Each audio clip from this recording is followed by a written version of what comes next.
Marcus Cole thought building success meant earning peace. Inside Night Haven, the club he built from nothing, he stood in a sharp black suit, watching employees laugh and work because he gave them a chance. He led with fairness in a world that claimed racism was fading, believing respect could overcome history. But some men never accepted taking orders from a black owner. Behind forced smiles, resentment grew. One night, sirens cut through the music. A customer collapsed. Police rushed in. Handcuffs closed. Not on the guilty, but on Marcus. As he was led away, whispers followed. We knew it. They thought he would fall quietly. They didn't know the truth was already being watched. Before we begin, tell us in the comments where you watching from today. And if you believe some heroes are willing to look guilty to save the innocent, this story is for you. The rain in Riverton fell gently that evening, not in anger, but in patience. Streetlights reflected off wet asphalt and the city breathed in its usual rhythm, busy, controlled, pretending it had moved on from its past. Laws had changed here long ago. Words like segregation and racial hierarchy were supposed to belong to history books now. Yet beneath the surface, old beliefs still slept lightly, waiting for moments of weakness to wake again. At the corner of Harbor Street stood Night Haven. Warm light spilled through its tall glass windows, cutting through the gray evening like a promise. Marcus Cole stood just inside the entrance, hands folded loosely behind his back. He was 36 years old, tall with a lean, athletic frame shaped by years of physical labor. His skin was a deep, even brown, his face defined by strong cheekbones and a calm, steady gaze. His hair was kept short and precise, never flashy, never careless. He wore a tailored black suit, not expensive by luxury standards, but clean, intentional, earned. Marcus did not smile easily. When he did, it was quiet, genuine, and rare. People who met him for the first time often mistook his silence for distance. Those who stayed longer learned it was discipline. He watched the room the way a captain watches the sea. Night Haven was alive. Music pulsed softly through the room, controlled, refined, never chaotic. Bartenders moved with confidence. Servers weaved between tables smoothly. Laughter rose and fell in waves, and glasses clinked with comfort, not excess. This place did not exist by accident. Marcus had built it piece by piece. He had grown up on the east side of Riverton, in a neighborhood where abandoned buildings outnumbered grocery stores. His mother worked double shifts at a nursing home. His father disappeared before Marcus turned 9. By 16, Marcus was carrying boxes at a warehouse after school. By 20, he was working nights as a security guard. By 25, he was learning to mix drinks behind a bar, owned by a man who never bothered to learn his name. Those years shaped him. Hard work did not make him bitter. It made him precise. Marcus believed something simple, almost naive in its honesty. People deserved dignity at work. When Night Haven opened, he hired from the neighborhood first. Men and women who'd been told too many times that their past defined their future. He paid above average wages. He offered flexible shifts. He shared profits during high seasons. And when someone messed up, he corrected them privately. He called his employees teammates. Some called him foolish for it. Behind the bar stood Lena Watkins, a black woman in her early 30s with warm brown skin and shoulder-length curls usually tied back during shifts. She was average height, slightly curvy, with alert eyes that missed very little. Lena had once been evicted with 2 weeks' notice and had slept in her car before Marcus hired her. That experience made her fiercely loyal and deeply protective of the club.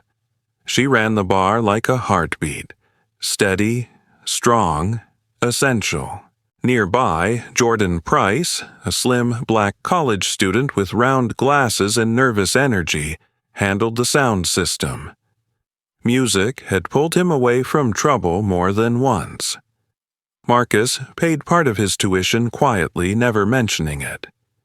These were not just employees. They were lives Marcus believed in. Not everyone in Night Haven shared that belief. Across the room stood Ethan Miller. Ethan was a white man in his early 30s, broad-shouldered with neatly combed light brown hair and a confident posture that bordered on entitlement. His smile came easily, but never reached his eyes.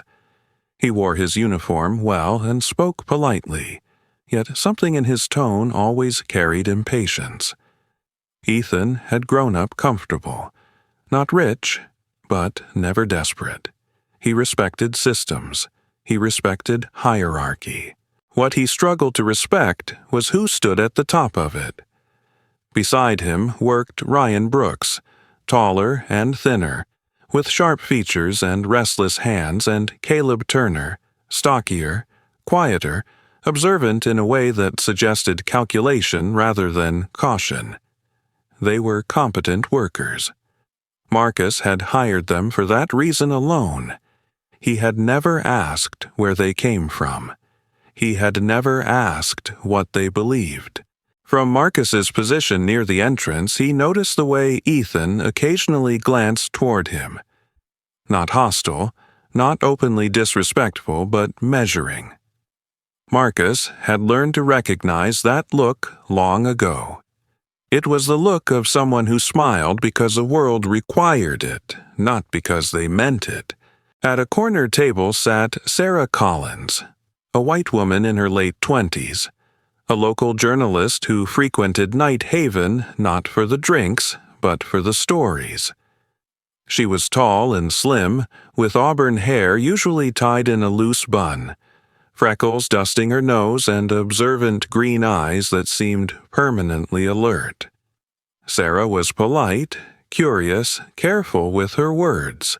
Years earlier, she had written an article exposing corruption in a housing program, an act that earned her praise from readers and quiet resentment from powerful people. Since then, she trusted facts more than appearances. She watched Marcus often, not with suspicion, but with interest. The night moved smoothly. At midnight, Marcus walked the floor, checking in quietly. He spoke to Lena about inventory, nodded to Jordan at the booth, thanked a server for covering an extra shift. When he reached Ethan, their conversation was brief, professional, controlled. "Everything good?" Marcus asked. "Yes, sir," Ethan replied. "Sir." The word sounded respectful. It did not feel that way. Outside, the rain slowed. Inside, something subtle shifted. As Marcus turned back toward the bar, he felt it. Not danger, not yet, but pressure. The kind that built slowly, invisibly, before storms. He had felt it before in life, when opportunity came paired with resentment, when fairness was mistaken for weakness. Near the back exit, Isaiah Brown adjusted his jacket. Isaiah was a black man in his early 40s, slightly shorter than Marcus, with a broad chest and hands roughened by years of construction work. His hair was close-cropped, his beard trimmed short, his posture reserved. He spoke little, listened much. Marcus had hired Isaiah 6 months earlier after finding him sleeping behind the building one winter night. Isaiah never forgot kindness, and he never forgot faces, From his quiet corner he watched the room, not for trouble but for patterns. As the night wound down, Marcus stood again by the entrance, watching customers leave safely, staff laughing tiredly, the club breathing in relief. Night Haven was more than a business. It was proof. Proof that leadership did not need cruelty. Proof that fairness did not need permission. Proof that success did not belong to one color. But proof, Marcus knew, had a way of inviting challenge. Outside, the rain stopped completely. Inside, unspoken thoughts continued to move, and somewhere between respect and resentment, the first crack quietly formed. The following weeks at Night Haven passed with an uneasy smoothness. On the surface, everything worked as it always had. The music flowed. The drinks were poured correctly. Customers kept coming back. Marcus Cole noticed nothing unusual in the numbers or the nightly rhythm of the club. If anything, business was improving, which only strengthened his belief that consistency and fairness were enough to keep order. What he did not see were the conversations that happened when doors were closed. Ethan Miller was the first to arrive in the locker room most nights. He liked routine, liked arriving early, liked feeling as though he was one step ahead. He was tall, broad-shouldered, with a face that held confidence easily and irritation just as well. When he looked in the mirror, he saw someone who believed leadership should come naturally to him. He had grown up watching his father manage a small logistics company, hearing stories about authority and respect, about knowing one's place. Those stories never included answering to someone like Marcus. Ryan Brooks usually followed shortly after. Ryan was thinner, slightly taller than Ethan, with sharp cheekbones and restless fingers that tapped when he thought too much. He laughed easily in public, the kind of laugh that blended in. But when he was alone with people he trusted, his voice hardened. Ryan hated feeling overlooked. In school, in sports, in work, he always believed someone else had taken what should have been his. Caleb Turner came last. Stocky, quiet, with close-cropped dark hair and eyes that missed nothing. Caleb spoke less than the other two, but when he did, his words were measured. He had learned early that listening often gave more power than speaking. Unlike Ethan and Ryan, Caleb did not talk much about pride. He talked about outcomes.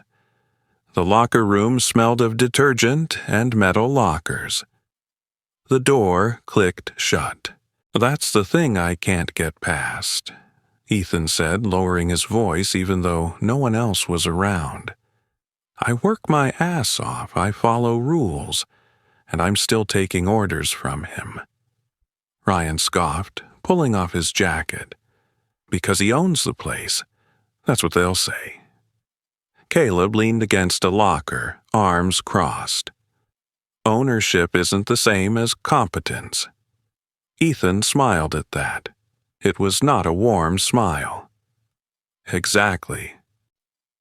They spoke in fragments, half-sentences shaped by resentment rather than logic. Marcus's name came up often, usually followed by silence, then agreement. None of them mentioned the pay, the flexible shifts, the bonuses Marcus had approved without hesitation. Gratitude had no place in that room. To them, fairness felt like insult.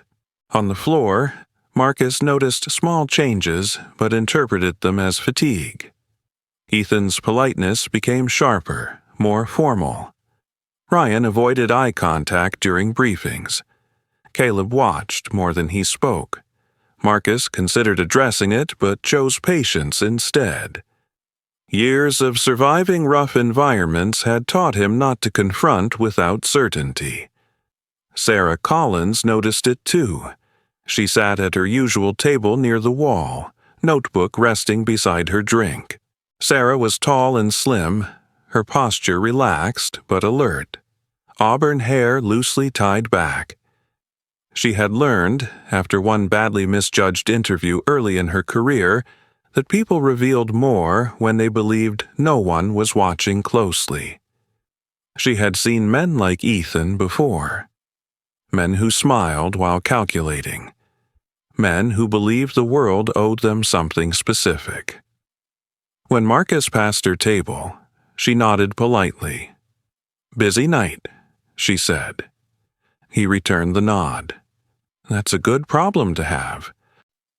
She smiled, but her eyes lingered briefly on the bar, where Ethan stood talking to Ryan in hushed tones. Sarah had built her career on noticing what didn't belong. This felt like something waiting to surface. The turning point came quietly. Marcus called Ethan into his office one afternoon. The office was modest, dark wood desk, 2 chairs, a framed photograph of Marcus's mother on the wall. No trophies, no excess. Ethan sat confidently, legs crossed, hands resting casually on his knee. "I went over the inventory reports," Marcus said, voice even. "There are inconsistencies, missing figures, unclear sourcing."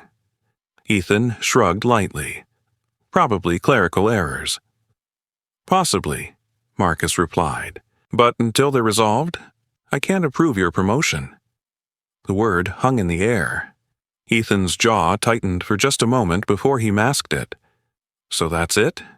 "For now," Marcus said. "Transparency matters." Ethan stood slowly. "Understood." He left without another word. What Marcus didn't see was the look in Ethan's eyes when the door closed. Not disappointment, not confusion. Something colder. That night, the locker room felt different. "He chose them," Ethan said flatly. Ryan frowned. "Or he chose himself." Caleb tilted his head. "No, he chose control." Silence followed. Then Ethan spoke again, quieter. "I'm not staying here forever." Ryan nodded. "Me neither." Caleb waited a beat. "Leaving clean is easy," he said.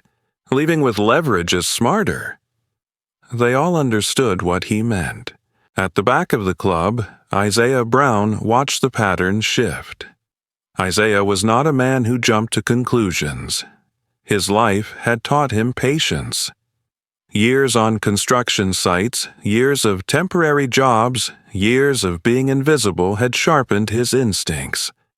He noticed who lingered too long near storage rooms, who volunteered eagerly for late shifts, who asked questions that didn't match their role. He noticed Ethan's sudden interest in supply schedules. He noticed Ryan handling deliveries more often. He noticed Caleb watching the cameras when he thought no one else was. Isaiah said nothing. Not yet. Marcus, meanwhile, focused on expansion plans. Another room, a larger sound system, community events. He believed growth could drown out tension.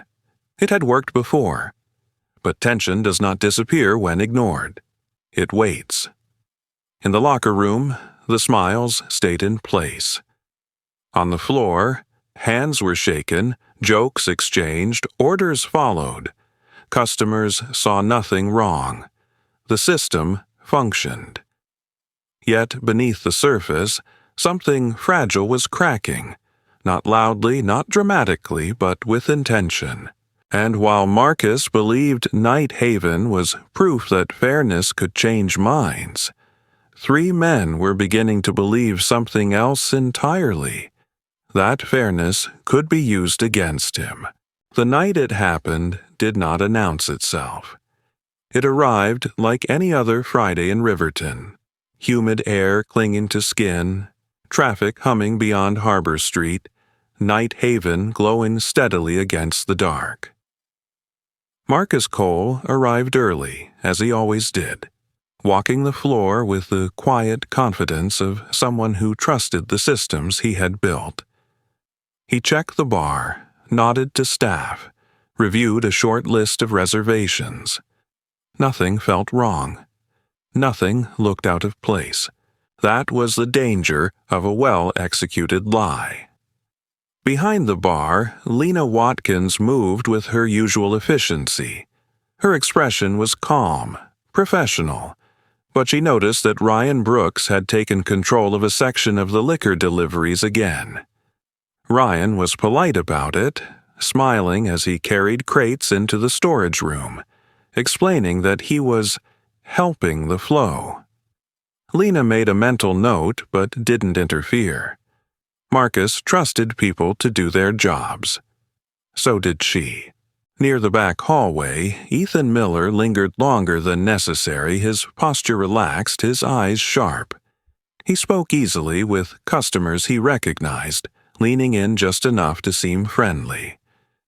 Caleb Turner remained near the security monitors, quiet, observant, as if nothing in the room deserved urgency. To anyone watching casually, it looked like teamwork.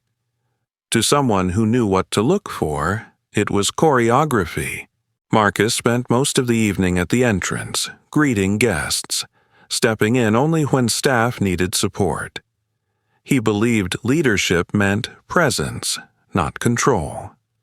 When Sarah Collins entered, notebook tucked into her bag, he gave her a brief nod. She returned it, noticing the crowd felt different. More restless, louder, edges sharper than usual. Sarah had learned after years in journalism that chaos rarely erupted without warning. Tonight felt tightly wound. The man who would ignite everything arrived just after midnight. His name was Victor Hale, a white man in his early 30s with an athletic build and restless energy that bordered on aggression. He wore an expensive jacket that didn't quite fit his posture, and his eyes moved too quickly, as if the room offended him. Victor was not a regular, but he had been here before. Always loud, always reckless, always leaving with someone else's attention. He ordered a drink from Ethan, who smiled, nodded, and poured from a bottle that never passed through Marcus's official inventory. No one noticed the swap. Victor drank fast. Too fast. Within minutes, his laughter grew erratic. His movements lost coordination. Sweat beaded on his forehead despite the cool air. At first, people assumed intoxication. Then he shoved another patron. Voices rose. A glass shattered. Lena noticed immediately. She stepped forward, calm but firm, asking Victor to leave. He spun toward her, eyes unfocused, jaw clenched. He shouted something incoherent, knocking a stool aside. Security moved in, but before they could restrain him, Victor collapsed, convulsing briefly on the floor. The music cut. Panic rippled through the room. Someone screamed. Marcus pushed through the crowd, kneeling beside Victor. He had seen overdoses before, years ago on the east side. This wasn't alcohol. His chest tightened with the realization he couldn't yet name. "Call an ambulance," he said, voice steady. Police arrived before medical responders. Sirens flooded the street outside. Blue and red lights splashed against Night Haven's glass walls, turning the promise of warmth into something harsh and exposed. Officers moved quickly, separating staff from guests asking questions with clipped impatience. Marcus answered calmly, offering access to records, security footage, anything they needed. Then the questions shifted. "What kind of substances do you serve here? Who manages your inventory? Whose name is on the licenses?" The answers all pointed to one place. Marcus Cole. Ethan stood quietly behind an officer, his face carefully neutral. Ryan avoided eye contact. Caleb remained still, eyes lowered, hands folded as if this were none of his concern. Their silence blended seamlessly into the confusion. When the paperwork came out, it told a clean, devastating story. Licenses bore Marcus's name. Supplier contracts, altered weeks earlier, appeared legitimate. Inventory logs showed discrepancies that traced back to management approval. Marcus protested, not emotionally but logically. Those numbers don't match our actual orders. Someone altered them. The officer's expression did not change. He had heard similar claims before. Victor Hale was taken away on a stretcher, barely conscious. Word spread quickly, phones came out, whispers grew louder. This place always felt off. I knew there was something shady. They get rich too fast. Sarah watched from the edge of the scene, heart sinking. She recognized the shape of the narrative forming, the kind that didn't wait for facts. She caught Marcus's eye briefly. He did not look afraid. He looked stunned, not by the accusation, but by how easily it landed. When the handcuffs came out, the room fell into a heavy, suffocating silence. Marcus did not resist. He extended his hand slowly, deliberately, dignity intact. The metal clicked shut around his wrists, cold and final.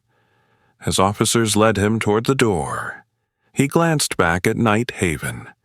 The bar lights dimmed, the staff frozen, the place he had built standing helpless without him. Isaiah Brown stood near the back, unmoving. His jaw tightened, his eyes tracking Ethan, then Ryan, then Caleb. Something in his chest settled into place. He did not speak. He did not act. But he remembered everything. Outside, rain had returned, light but relentless. Marcus was placed into the back of a patrol car. The door closed. The engine started. The lights flashed once more against the glass. Night Haven went dark. Inside the crowd that remained, suspicion replaced sympathy. Some shook their heads knowingly. Others avoided looking at the door entirely. The city did what it always did when certainty felt easier than truth. And somewhere within that collapse, the lie completed its work. The holding cell smelled of disinfectant and old metal. Marcus Cole sat on a narrow bench bolted to the wall, his hands resting on his knees, his posture straight despite the weight pressing down on his chest. The fluorescent light above flickered faintly, casting uneven shadows across the concrete floor. Time moved differently here, slow, stretched, heavy. Outside these walls, the city of Riverton continued breathing, judging, moving on. Inside, Marcus waited. He replayed the night again and again, not searching for excuses but for logic. The numbers hadn't added up. The bottles hadn't been his. The signatures looked right, yet felt wrong. The lie was clean, almost elegant. That terrified him more than the accusation itself. The door opened with a metallic echo. Daniel Wright stepped inside, carrying a slim leather briefcase. He was in his early 50s, tall, with silver beginning to creep into his neatly trimmed hair. His face was lined not by age, but by years of choosing difficult cases. Daniel wore simple suits, neutral colors, nothing flashy. His eyes were sharp, steady, and unafraid of silence. He had built his reputation defending people no one wanted to defend, and winning by refusing to bend. Marcus stood. They shook hands firmly. "I've read the preliminary file," Daniel said, sitting across from him. "It's thorough. Whoever built this case understood how the system thinks." Marcus exhaled slowly. Then they also knew how to frame someone inside it. Daniel studied him for a moment. Not his clothes, not his posture, his eyes. "I believe you," he said finally, "but belief won't be enough." The evidence was stacked neatly against Marcus. No direct proof of possession, but no proof of sabotage either. Witnesses contradicted each other, conveniently forgetting details. Supply records had been altered weeks earlier, with signatures copied just well enough to pass initial scrutiny. The bottles recovered from the scene were untraceable to any licensed distributor. Ethan Miller's name appeared nowhere. Neither did Ryan Brooks's. Caleb Turner had vanished entirely. "They quit 2 days before the incident," Daniel said quietly. "No forwarding addresses, no official complaints, clean exits." Too clean. Marcus closed his eyes briefly. They were angry. "I denied a promotion, that's all." Daniel nodded. "Sometimes that's enough." Nighthaven was closed by court order within 48 hours. The lights stayed off. The music silenced. The windows reflected nothing but the street. Employees gathered outside once, unsure what to do, unsure who to believe. Some defended Marcus openly. Others stayed quiet, afraid association alone could cost them future work. Lena Watkins stood across the street that morning, arms crossed tightly over her chest. Her curls were pulled back, her face tense. She had lost jobs before. She'd lost homes. But this felt different. This felt like watching something good being buried before anyone checked if it was still breathing. Jordan Price sat on the curb nearby, staring at his phone, refreshing headlines that all said the same thing. Local nightclub owner arrested in drug investigation. None of them mentioned his name with kindness. Marcus's mother, Evelyn Cole, visited once. She was a small woman with tired eyes and hands roughened by decades of work. Her hair was gray now, pulled back tightly as it always had been. She had taught Marcus to stand straight, to speak carefully, to never give anyone a reason to doubt his integrity. She sat across from him in the visitation room, separated by thick glass. "I raised you better than this," she said softly. "I know," Marcus replied. She studied his face, searching for cracks. Finding none, her voice steadied. "Then we'll wait. Truth doesn't disappear just because people are impatient." When she left, Marcus felt both strengthened and shattered. While Marcus waited, Isaiah Brown moved. Isaiah had never trusted official channels. Life had taught him that systems worked best for those already protected by them. He was not educated in law or technology, but he understood people and patterns. He started with the storage room. Nighthaven's back entrance still smelled faintly of cleaning chemicals, but Isaiah noticed scuff marks on the floor where heavy crates had been dragged repeatedly. He remembered Ryan volunteering for late shifts, remembered Ethan's sudden interest in suppliers, remembered Caleb's eyes always tracking the cameras.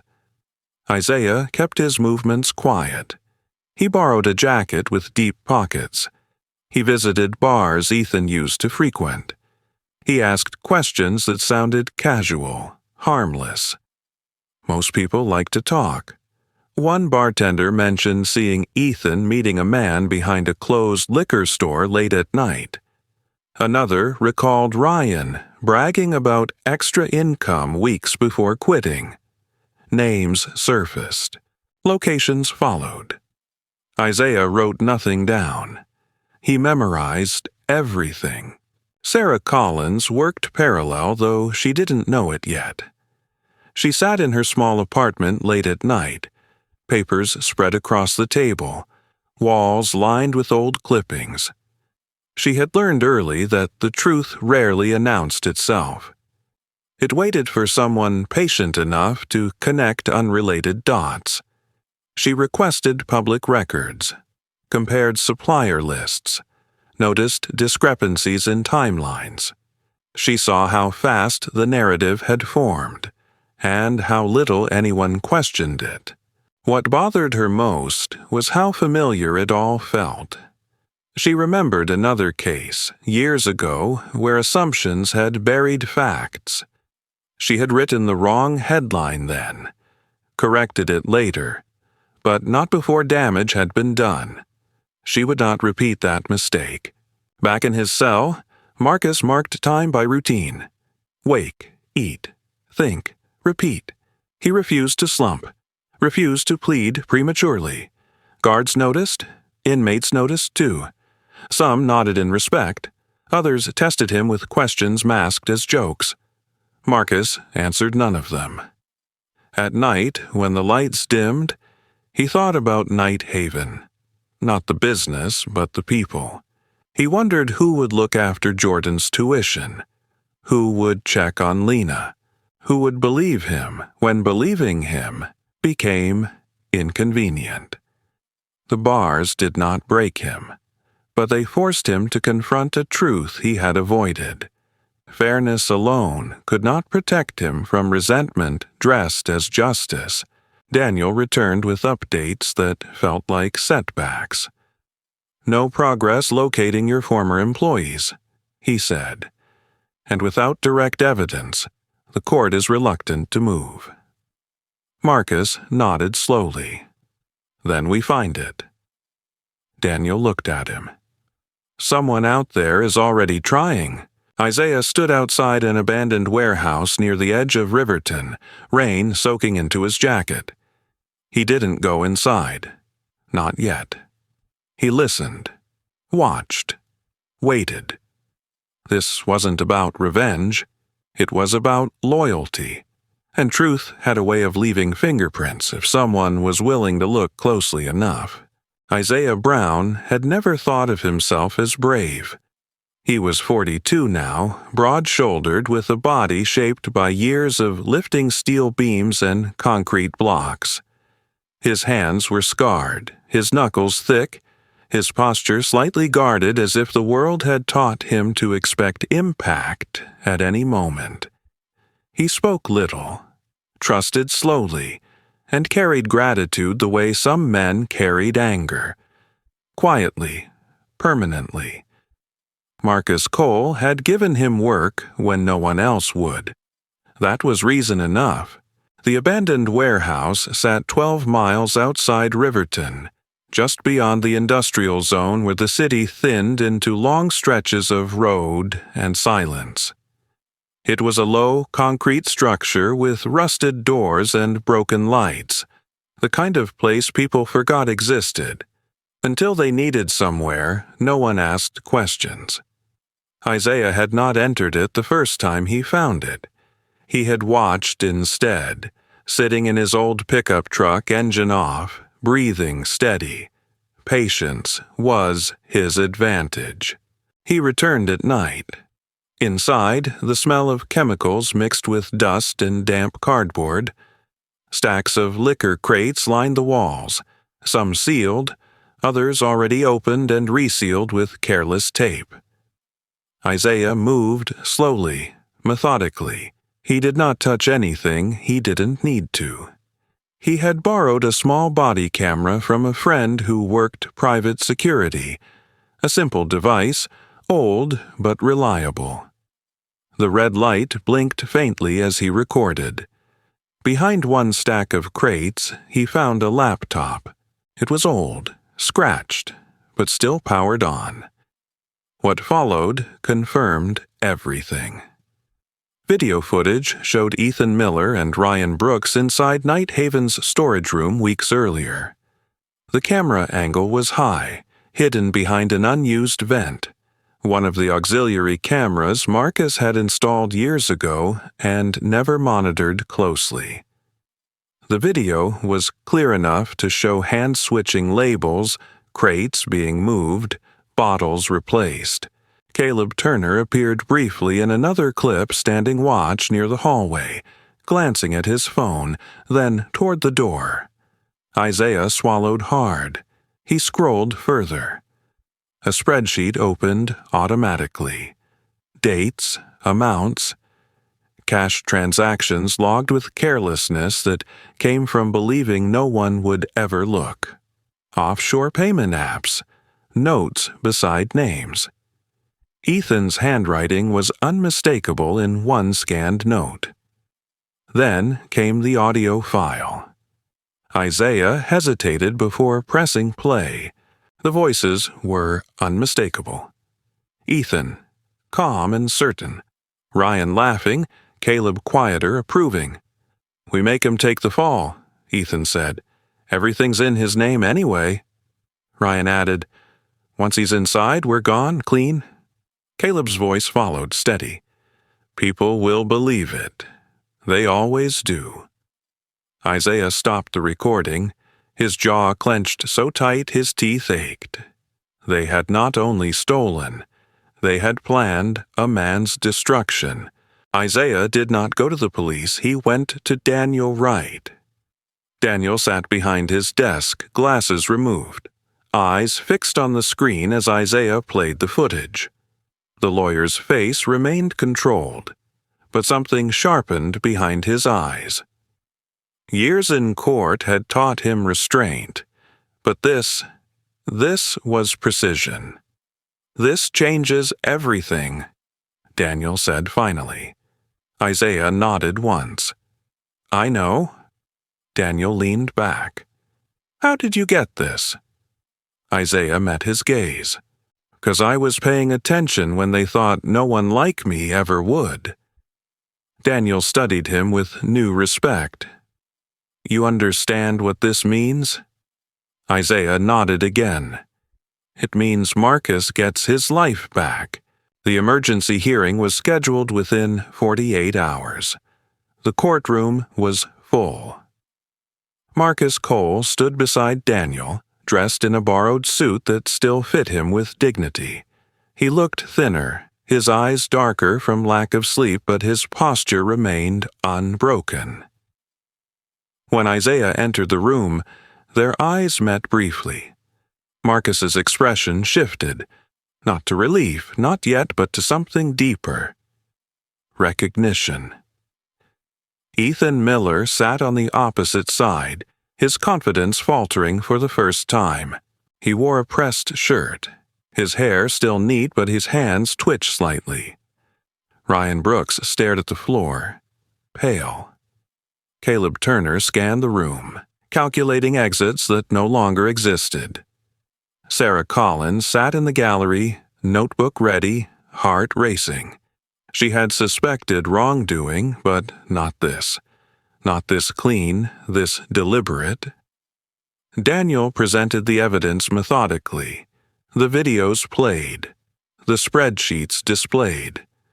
The audio filled the room. Silence followed. The judge leaned forward, expression hardening with each piece. Officers moved before the final file even finished playing. Ethan stood abruptly. "This is a setup." He didn't finish. Handcuffs closed around his wrists. Ryan's shoulders slumped as officers took him by the arm. Caleb said nothing at all as he was escorted out, his face unreadable until the door closed behind him. The room exhaled. Marcus closed his eyes briefly. When the judge declared the charges against him dismissed, the words echoed louder than applause ever could. His name was cleared, his record restored. He did not celebrate. He turned instead toward Isaiah. They did not embrace. They did not speak. They nodded once to each other, the way men do when something important has passed between them without the need for explanation. Outside the courthouse, Cameras waited. Marcus stepped into the sunlight. Free, not vindicated by noise but by truth. Marcus Cole stepped out of the courthouse as the morning sun finally broke through the low Riverton clouds. The light was soft, almost cautious, as if the day itself was learning how to begin again. He paused on the steps, breathing in air that felt unfamiliar after weeks behind concrete and steel. Around him, the city moved as it always had. Cars passing, people walking, conversations continuing. But for Marcus, everything carried new weight. He did not feel anger. That surprised him most. What he felt was clarity. Justice had spoken, but justice had not healed everything. It had only revealed what had always been there. Night Haven reopened 3 weeks later.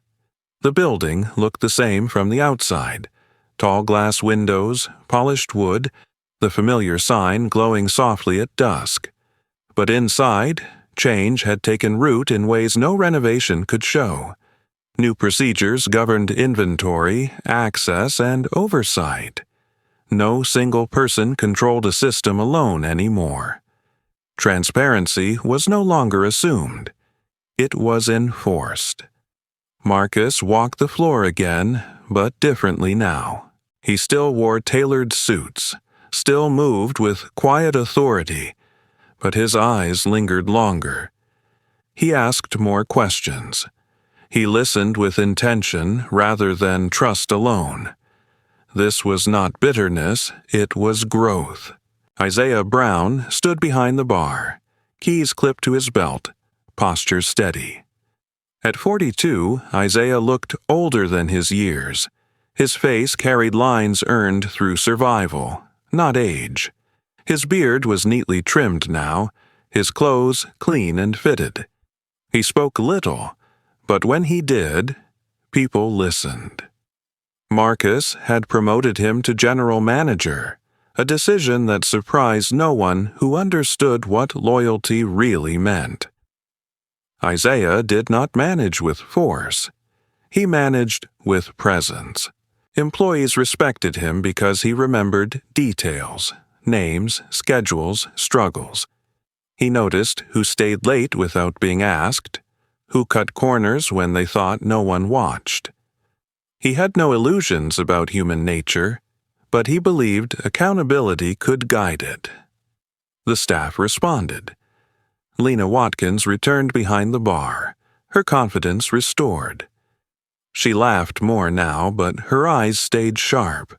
Jordan Price resumed his studies. Tuition covered once again, his music flowing through the club with renewed purpose.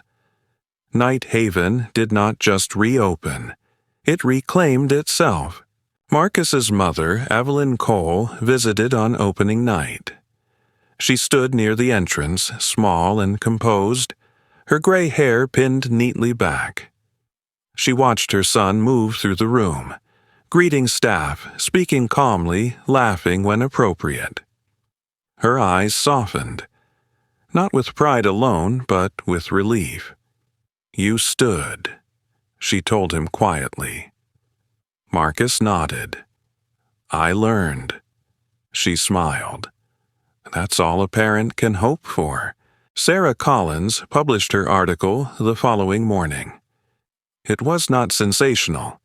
It did not shout. It told the story carefully, about assumptions, about how quickly narratives formed, about the danger of believing justice was automatic simply because laws existed. She wrote about Marcus, about Isaiah, about Night Haven as a microcosm of a larger truth. The piece went viral anyway, not because it was loud, but because it was honest. Messages flooded Marcus's inbox. Some apologetic, some supportive, some defensive. He read a few, then closed the laptop. Validation was not the point. Understanding was.